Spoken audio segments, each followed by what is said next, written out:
আছে আমি এমন একটা জায়গায় এসেছি যেই জায়গার সাথে আমার জীবনের বিরাট একটা অংশ জড়িয়ে আছে। আমার ভালো মন্দ, কষ্ট, ব্যথা, সুখ, দুঃখের একটা বিশাল একটা স্মৃতি এই পুরো জায়গাটার সাথে জড়িয়ে আছে। এনিওয়ে, আজকে ঈদের দিন, আজকে আনন্দের দিন। প্রিয় জেসিও ও সৈনিকবৃন্দ, আসসালামু আলাইকুম, ঈদ মোবারক। এখানে কিছু কথা লেখা আছে, তবে এই লেখা কথাগুলো আমি একটু আমার ভাষায় আপনাদের সামনে তুলে ধরতে চাইছি। আমি আসছিলাম, যখন আসার সময় আমার কাছে হঠাৎ করে মনে হলো, যখন আমি যে স্টাফ রোডই তো আমরা যেখানে যেতাম, স্টাফ রোড থেকে ডান দিকে টার্ন নিলাম, সিএমএইচ এর কাছাকাছি যখন আসলাম, তখন আমার কাছে মনে হলো আমি প্রায় 45-46 বছর পেছনে চলে গিয়েছি। আমার সাথে গাড়িতে যারা ছিল, আমি ওদেরকে গল্পটা বলছিলাম যে, যেমন সিএমএইচটা তখন এটা আমি কথা বলছি আপনাদেরকে 75-76 সালের দিকের কথা, 77 সালের দিকের কথা। সিএমএইচ এর গেটটা অনেক বড়, এখন এন্ট্রিটা অনেক বড়, তখন এত বড় ছিল না, বেশ ছিমছাম ছিল।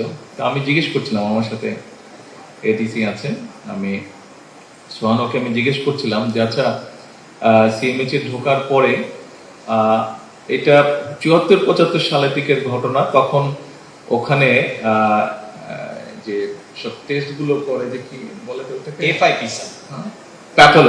প্যাথোলজিটা ছিল, ছোট একটা প্যাথোলজি ছিল তখন ওখানে, এবং ওটার সামনে ছোট একটা বাগানের মতন জায়গা ছিল, 2-3টা বেঞ্চ দেওয়া ছিল, সিমেন্টেড বেঞ্চ ছিল। তো ওগুলো এখনো আছে নাকি, খুব সম্ভবত ওগুলো বোধহয় নেই, এখন চেঞ্জ হয়ে গেছে। তারপর আমি বললাম যে, একদম সোজা গেলে হাতের বাম দিকে ছিল ফ্যামিলি ওয়ার্ড, আর ডান দিকে তখন স্টাফ সার্জন বসতো, টিনের ঘর ছিল, স্টাফ সার্জন বসতো। তো আমার জ্বর হলে আমি তখন নিজেই গাড়িটা রাখতাম, গাড়ি আসলে আমি নিজে একাকে চলে যেতাম স্টাফ সার্জন দিকে। খুব সময় স্টাফ সার্জন হিসেবে ছিলেন মেজর আনোয়ার নামে এক ভদ্রলোক ছিলেন, স্টাফ সার্জন।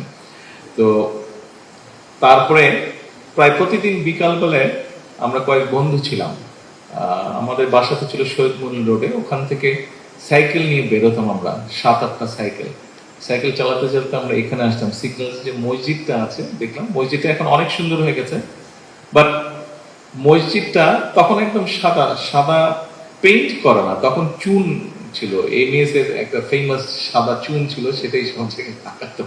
এখন করে কিনা আমি বলতে পারবো না। তো মূল বিষয়টা হচ্ছে যে, এই এলাকাটা বহু পুরনো। আমরা যেখানে বসে আছি তখন এখানে শিয়াল, বাঁদর এগুলা ছিল, জঙ্গলের মতন ছিল এই জায়গা, কিছু ছিল না এগুলা। আপনারা অনেক সুন্দর একটা জায়গা দেখছেন এখন, এগুলা জায়গা তখন কিছুই ছিল না। রাস্তাটা অনেক সরু ছিল, রাস্তাটা এত বড়ও ছিল না। তো মূল বিষয়টা হচ্ছে, আমার কাছে মনে হচ্ছে আমি এমন একটা জায়গায় এসেছি যেই জায়গার সাথে আমার জীবনের বিরাট একটা অংশ জড়িয়ে আছে। আমার ভালো মন্দ, কষ্ট, ব্যথা, সুখ, দুঃখের একটা বিশাল একটা স্মৃতি এই পুরো জায়গাটার সাথে জড়িয়ে আছে। এনিওয়ে, আজকে ঈদের দিন, আজকে আনন্দের দিন।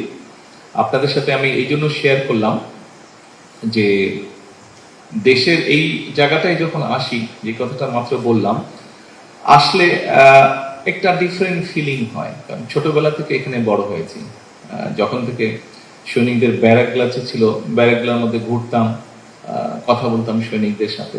তো একটা ডিফারেন্ট এক ধরনের অনুভূতি থাকে, একটা মনে হয় যে অনেক নিজের জায়গা, পুরনো জায়গা। সেজন্যই আপনাদের সাথে কথাগুলো শেয়ার করলাম আজকের দিনে।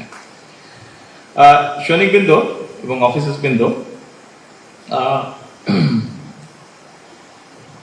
আপনারা দেশের প্রয়োজনে অনেকেই হয়তো আজকে ছুটিতে যেতে পারেননি। স্বাভাবিকভাবেই ঈদের এরকম সময় মানুষ পরিবারের সাথেই থাকতে চায়। আপনারা যেই স্যাক্রিফাইসটা করেছেন, তার জন্য আমি আমার পক্ষ থেকে আপনাদের কাছে আন্তরিকভাবে ধন্যবাদ জানাতে চাইছি। দেশ এবং জাতি আপনাদের যে আত্মত্যাগটা, এই আত্মত্যাগটাকে অবশ্যই কৃতজ্ঞতার সঙ্গে স্মরণ করবে। প্রিয় অফিসার্স এবং সৈনিকবৃন্দ, আপনাদের দায়িত্ব পালন ও কল্যাণের যে যাবতীয় বিষয় আছে, সেগুলো সম্পর্কে সরকার অবগত আছে। এই বিষয়গুলো আমরা দেখেছি এই ভিডিওটাতে, যে আপনাদের যে সাফল্যের মাইল ফলক যেমন আছে, আমরা দেখেছি যে একটি দুর্ভাগ্যজনক ঘটনা ঘটেছিল দুটি পত্রিকা অফিসে, কিভাবে আগুন ধরানো হয়েছিল। সেখানে আপনারা কিভাবে সেখান থেকে প্রায় 18 জন সাংবাদিককে আপনারা উদ্ধার করেছেন, এটি অবশ্যই প্রশংসার দাবিদার। দেশের প্রয়োজনে, দেশের মানুষের প্রয়োজনে সৈনিকরা জীবন দেয়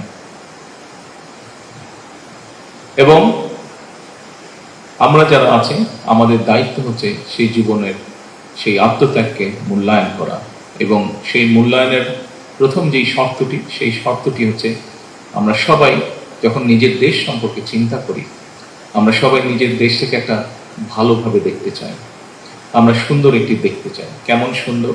সেটি হচ্ছে যে আমরা সবাই কম বেশি চাই, আমরা যে সমাজের যে স্তরেরই মানুষ হই না কেন, আমরা চাই আমাদের সন্তানেরা সুন্দরভাবে লেখাপড়া করার সুযোগ পায়। আমরা চাই আমাদের পরিবারের সদস্যরা, আমাদের বাবা মা, স্ত্রী, সন্তান, আত্মীয় স্বজন সবাই চিকিৎসার সুযোগ পান। আমরা চাই আমাদের পরিবার পরিজন, আপনারা যেহেতু চাকরি করছেন, দেশের প্রয়োজনে আপনাদেরকে পরিবার থেকে দূরে থাকতে হচ্ছে, সে কারণে নিশ্চয়ই আপনারা যে কোনো সাধারণ মানুষের মতন চাইবেন যে পরিবার যখন কোথাও বের হচ্ছে সে যাতে নিরাপদ থাকে, সে যেই হোক, পরিবারের যে কোনো সদস্য।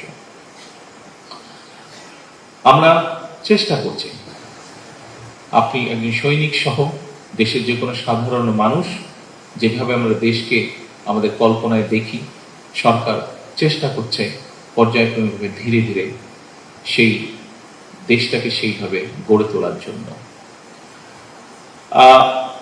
আমি বাংলাদেশে বহু বছর থাকতে পারিনি। কেন থাকতে পারিনি আমি সে বিষয়ে যাচ্ছি না, এবং সেই সময় ভালো মন্দ কি হয়েছে দেশে কম বেশি আপনাদের ধারণা আছে। আমরা দেশটিকে আরো বেটার জায়গায় নিতে চাইছি। প্রিয় সৈনিক এবং অফিসার বৃন্দ, আমাদের সবারই নির্দিষ্ট কর্তব্য আছে, এবং এই নির্দিষ্ট কর্তব্য যদি আমরা যার যার অবস্থান থেকে সঠিকভাবে পালন করতে সক্ষম হই, সঠিকভাবে পালন করি, অবশ্যই ইনশাআল্লাহ আমরা আমাদের যে কাঙ্ক্ষিত দেশ, সেই দেশটিকে আমরা ধীরে ধীরে গড়ে তুলতে সক্ষম হব। আজকে এই ঈদের দিনে আসুন আল্লাহর কাছে আমরা প্রার্থনা করি, আল্লাহর কাছে আমরা রহমত চাই, আল্লাহ যাতে আমাদের সকলকে আমাদের উপরে যে দায়িত্ব আছে সেই দায়িত্ব উনি পালন করার তৌফিক আমাদেরকে দেন, এবং একসাথে আমাদের এই দায়িত্ব পালনের মধ্যে দিয়ে আমরা যাতে আমাদের পরিবার, আমরা যাতে আমাদের স্বজন, আমরা যাতে সমগ্রভাবে সমগ্র সারা দেশের মানুষকে নিরাপদ রাখতে পারি, এবং আমরা আমাদের সেই প্রত্যাশিত বাংলাদেশকে ধীরে ধীরে গড়ে তুলতে পারি। আজকে এই ঈদের দিনে আল্লাহর কাছে এটাই হোক আমাদের চাওয়া। প্রিয় সৈনিকবৃন্দ, অফিসারবৃন্দ, আপনাদের সকলকে আবার ঈদের শুভেচ্ছা জানিয়ে আমার বক্তব্য শেষ করছি। আল্লাহ হাফেজ। বাংলাদেশ জিন্দাবাদ। আপনারা দেখছেন ওপেন মিডিয়া সেল।